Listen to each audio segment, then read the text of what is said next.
It's a really light week this week for news, so instead, let's talk about Star Wars. Specifically, where things will go for Episode 8 and 9 following the untimely death of Carrie Fisher, because, as they say, the show must go on. As far as Episode 8 is concerned, there's little to worry about. Fisher already completed filming her scenes for the next Star Wars movie, so other than an inability to incorporate any reshoots involving General Leia, Fisher's death shouldn't affect the movie too much. Episode 9, however, is another matter altogether. According to The Hollywood Reporter, Fisher was planned to have a bigger part in Episode 9, presumably involving a final confrontation with Kylo Ren, which means changes are going to have to be made. So where does Lucasfilm go from here? The easiest way out would be to simply write her out of the movie, use some archive footage or maybe a hologram communication or two, then blow up whatever planet she's on and rewrite the movie accordingly. But would that be appropriate? Killing her off screen? It doesn't seem to be a fitting end. Of course, there are other ways to have Leia appear in the movie without Carrie Fisher. It's not like there are any shortage of Hollywood tricks that could be used to keep Leia around with just a body double and pre-recorded lines. Though that would almost certainly limit her from some of the meatier scenes.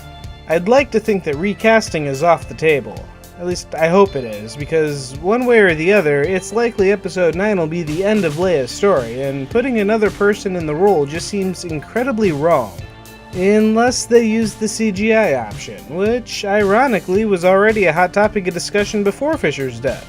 For all intents and purposes, it's still recasting. Guy Henry played Tarkin in Rogue One, he's just wearing a CGI mask. The big question is, was Guy Henry wearing a CGI mask of Tarkin, or was he wearing a mask of Peter Cushing?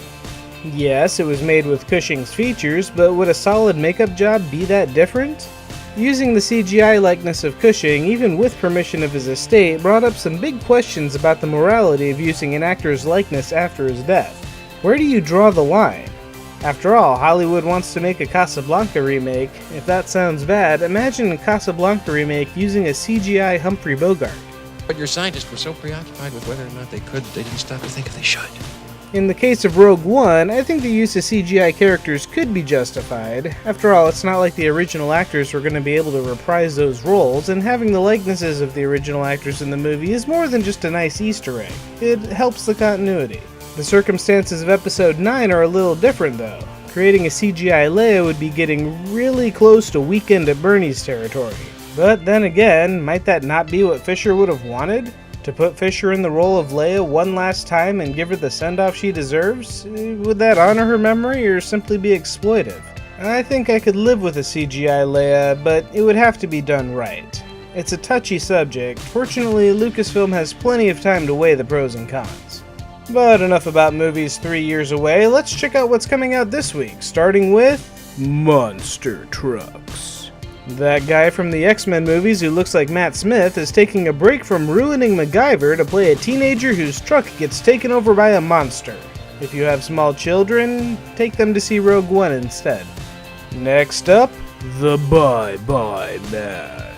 It seems we have officially run out of names for horror movie monsters. This movie looks like kind of a cross between Jeepers Creepers and The Ring, but it's still got a lot of work to do before I take that name seriously. And then there's Sleepless. Jamie Foxx is an undercover cop with a particular set of skills, and when his son gets taken, he's going to use those skills to, well, you can probably figure out the rest. Meanwhile, over on television, Netflix's A Series of Unfortunate Events premieres on Saturday, and it's good to see this series get a second chance at a live-action adaptation after the Jim Carrey movie flopped. Over on Steam, this week sees the release of Tomb Joe. At long last, male gamers will see some representation in the industry with this male version of Lara Croft running around on an NES-era inspired adventure. Meanwhile, moving up to the 16-bit aesthetic, Tiny Thor harkens back to the run-and-gun days of platform jumping and boss battles.